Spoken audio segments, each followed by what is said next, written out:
Hello everyone, मेरा नाम एकता शर्मा है और आज हम पढ़ेंगे वर्णमाला।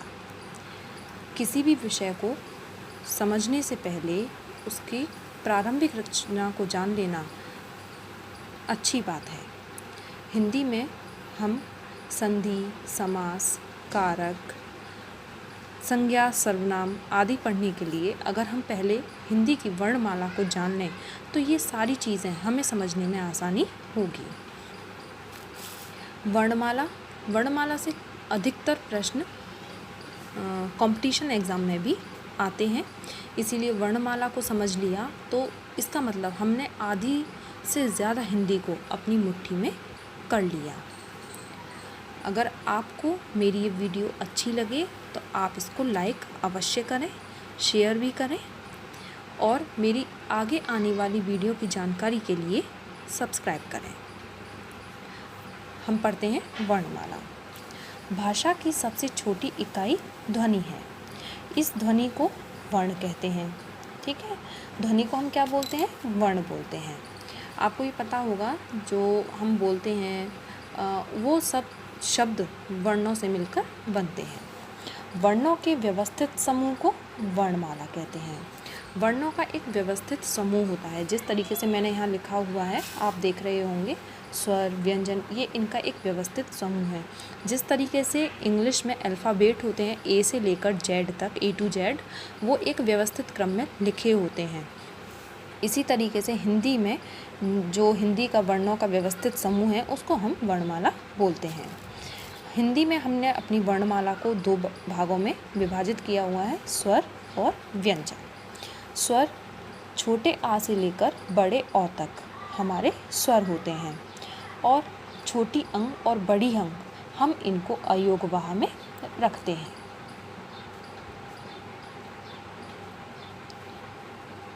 प्रश्न आए हिंदी में स्वरों की संख्या कितनी है, तो स्वर हमारे कितने होते हैं? 11 स्वर होते हैं। कभी भी छोटी अंग और बड़ी अंग को स्वरों में नहीं गिना जाता। अगर हम 13 स्वर पर टिक कर देंगे तो वो हमारा क्वेश्चन गलत हो जाएगा। व्यंजन हिंदी में क, ख, ग, घ, ण, च, छ, ज, झ, ञ, ट, ठ, ड, ढ, ण, त, थ, द, ध, न, प, फ, ब, भ, म, य, र, ल, व, श, स, ह, छ, त्र, ज्ञ, श्र, ळ, ळ। हिंदी में हमारे आपको पता होगा टोटल कितने वर्ण होते हैं? 52 वर्ण। इन 52 वर्णों को अलग अलग भागों में विभाजित किया गया है। स्वर 11, 2 हो गए हमारे अयोगवाह, छोटी अंग और बड़ी। ठीक है, अब ये हिंदी में हमारे क, ख, ग, घ, ण, च, छ, ज, झ, ञ, ट, ठ, ड, ढ, ण, त, थ, द, ध, न, प, फ, ब, भ, म, ये हमारे 25 वर्ण हमारे कहलाते हैं स्पर्श व्यंजन। इनको हम बोलते हैं स्पर्श व्यंजन। अब हम इनको स्पर्श व्यंजन क्यों बोलते हैं? क्योंकि ये वर्ण बोलते समय हमारी जीभ हमारे मुंह के किसी न किसी भाग को छूती है, इसीलिए हम इनको स्पर्श व्यंजन बोलते हैं। इन 25 वर्णों को हम अलग अलग वर्गों में भी बांटते हैं, जैसे कि इसको हम रखते हैं क वर्ग में। प्रत्येक वर्ग को उसके पहले अक्षर से जाना जाता है। दूसरा वर्ग है हमारा च वर्ग, तीसरा है ट वर्ग, चौथा है त वर्ग, आपको दिख रहा हो, और हमारा 5वां वर्ग है प वर्ग। ओके, समझ में आ रहा है आप सभी को? का वर्ग का उच्चारण स्थान होता है कंठ। ठीक है, का वर्ग का उच्चारण स्थान कंठ है। आप कभी बोलकर देखिएगा क, ख, ग, घ, ण, इसमें जो आवाज़ आती है वो कंठ से आती है। च वर्ग का उच्चारण स्थान होता है तालव्य या फिर तालु। च, छ, ज, झ, ञ, इसमें हमारी जीभ तालु को छूती है। टा का उच्चारण स्थान होता है टा वर्ग का मूर्धन्य या मूर्धा। मूर्धा बोलते हैं हम। आपने अगर कभी देखा हो या महसूस किया हो, जो हमारा तालु होता है उसके ठीक बीच का जो भाग होता है, जहाँ पे हल्का सा गड्ढा होता है, वो होता है हमारा मूर्धा। मूर्धा जो होती है उसमें हम जैसे टावर्ग को बोलते हैं तो ट ठ ड ढ ण, इन्हें बोलते समय हमारी जीभ झटके के साथ नीचे आती है। नेक्स्ट है हमारा तावर्ग, जिसको हम बोलते हैं दंत्य। दंत्य से मतलब दांतों को, इसमें हमारी जीभ दांतों को छूती है। आप कभी बोलकर देखिएगा ता थ द ध न। कभी भी अगर ये प्रश्न आएगा और आप एक बार भी इसका उच्चारण करके देख लेंगे तो आपको कभी भी आपका क्वेश्चन गलत नहीं होगा और ना ही कभी परेशानी होगी। नेक्स्ट है हमारा पा वर्ग। पा वर्ग को हमारा उच्चारण स्थान होता है ओष्ठ से। इसमें बोलते समय हमारे दोनों होठ आपस में मिल जाते हैं, जैसे कि पा, फा, बा, भा, मा। ठीक है। नेक्स्ट है हमारे य, र, ल, व। मैं आपको यहाँ पे वो चीज़ बता रही हूँ कि हमारी वर्णमाला को कितने भागों में किस किस तरीके से विभाजित किया हुआ है। अब ये हमारे वर्ण हैं य, र, ल, व। इनको हम बोलते हैं अंतस्थ व्यंजन। हिंदी में इनको बोला जाता है अंतस्थ व्यंजन। जब हम छोटी क्लासेस में इन्हें पढ़ते हैं तो ये नॉर्मली एक वर्ण होते हैं, लेकिन जब ये कंपटीशन एग्ज़ाम में आते हैं तो हमारे एग्ज़ाम में इस तरीके से आते हैं कि या कौन सा व्यंजन है, अंतस्थ व्यंजन है, ऊष्म व्यंजन है, स्पर्शी व्यंजन है, कौन सा है। अगर हमको पता है तो हम अंतस्थ व्यंजन लगा देंगे, अगर नहीं पता तो यही हमारे क्वेश्चन गलत हो जाते हैं। ठीक है। अंतस्थ व्यंजन इनको कोमल स्वर भी बोलते हैं। नेक्स्ट है हमारे श, श, स, ह। इनको हम बोलते हैं ऊष्म व्यंजन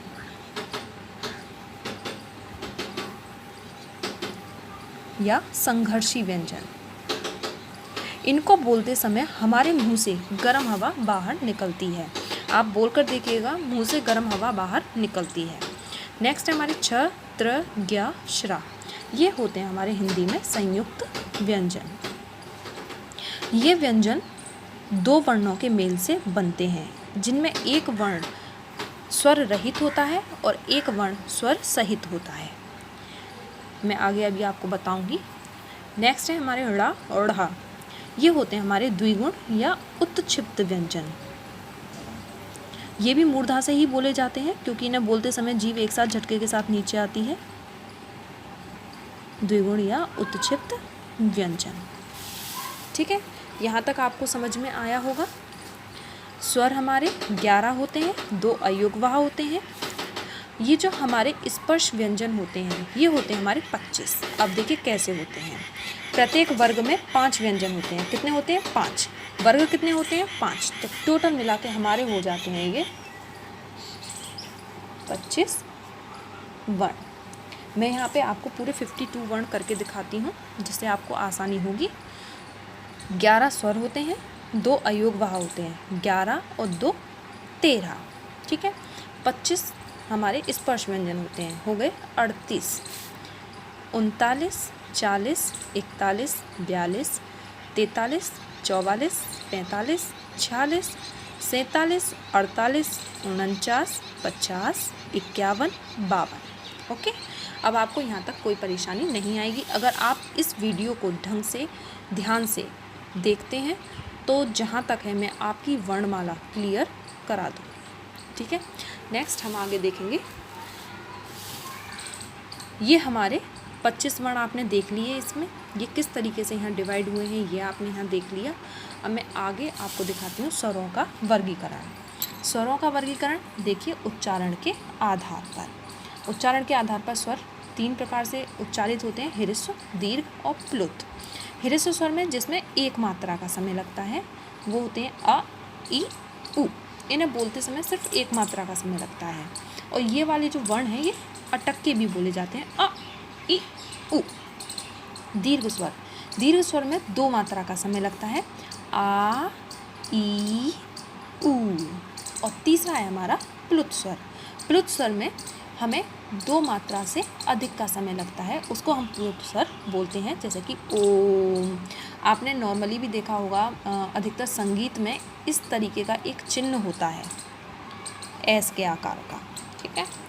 वो हमारे प्लुत स्वर में आते हैं। जैसे कि मैं अगर बोलूँ, अगर मुझे किसी को अधिकतर गाँव में या फिर वैसे भी हमें किसी को तेज़ तरीके से पुकारना होता है तो हम प्लुत स्वर का प्रयोग कर लेते हैं। जैसे कि मैं यहाँ देखती हूँ इस तरीके से, आप देखिए मैंने लिखा है यहाँ राम। अब नॉर्मली भी मैं राम लिख सकती थी, लेकिन प्लुत स्वर को मैं समझा रही हूँ तो उस तरीके से हम बोलेंगे राम। तो यहाँ पे हमने राम तो बोला ही बोला, लेकिन 2 मात्राओं का अधिक समय लिया। ठीक है। नेक्स्ट हमारे हैं संयुक्त स्वर। अब आपने बोला संयुक्त व्यंजन तो सुने थे, लेकिन संयुक्त स्वर क्या है? हिंदी में संयुक्त व्यंजन तो होते ही होते हैं जो 2 वर्णों के मेल से बनते हैं। संयुक्त स्वर भी होते हैं जो स्वरों के ही मेल से बनते हैं। इनको संयुक्त स्वर को आप अच्छे तरीके से संधियों में समझेंगे। जब मैं आगे आने वाली वीडियो में संधि पढ़ाऊँगी तब आपको मैं संयुक्त स्वर वहाँ पे समझा दूँगी। फिलहाल संयुक्त स्वर होते हैं हमारी छोटी ए, बड़ी ए, छोटा ओ और बड़ा ओ। ठीक है। अब मात्रा के आधार पर स्वर, मात्रा के आधार पर मैंने आपको अभी पीछे बताया था अयोगवाह। ठीक है। हमारी अयोगवाह होते हैं छोटी अंक और बड़ी अंक। आपको ध्यान रखना है, एक चिन्ह और होता है चंद्रबिंदी। आपने अधिकतर देखा होगा चंद्रबिंदी वाला साइन। ये चंद्रबिंदी वाला शब्द भी होते हैं, ये हमारे अयोगवाह में गिना जाता है, लेकिन हम इन्हें वर्णमाला में नहीं गिनते। इस शब्द को हम वर्णमाला में नहीं गिनते। ये इस तरीके से होता है, सॉरी शब्द नहीं वर्ण। इस वर्ण को हम अपनी वर्णमाला में नहीं गिनते हैं, वरना 53 वर्ण हो जाएंगे। इसीलिए ये जो है हमारा मात्रा में गिना जाता है। इसमें हम इस तरीके के शब्द बनाते हैं जैसे कि 5। और आपने देखा होगा, फिलहाल मैं आपको शब्द बताती हूँ, ढांचा। ओके, इससे इस तरीके के शब्द बनते हैं, अंक और पंगा। ठीक है। और अतः, और एक नेक्स्ट है दुख। मैं यहाँ पे आपको एक चीज़ बता दूँ, विसर्ग का प्रयोग संस्कृत में सबसे अधिक किया जाता है। हिंदी में कुछ ही शब्दों के साथ विसर्ग का प्रयोग किया जाता है। फिलहाल यहाँ याद रखने वाली बात ये है, कंपटीशन एग्ज़ाम में प्रश्न इस तरीके से आ जाते हैं कि अनुनासिक का चिन्ह कौन सा है, या ये वाला चिन्ह क्या कौन सा है, अनुनासिक है, अनुस्वार है या विसर्ग है।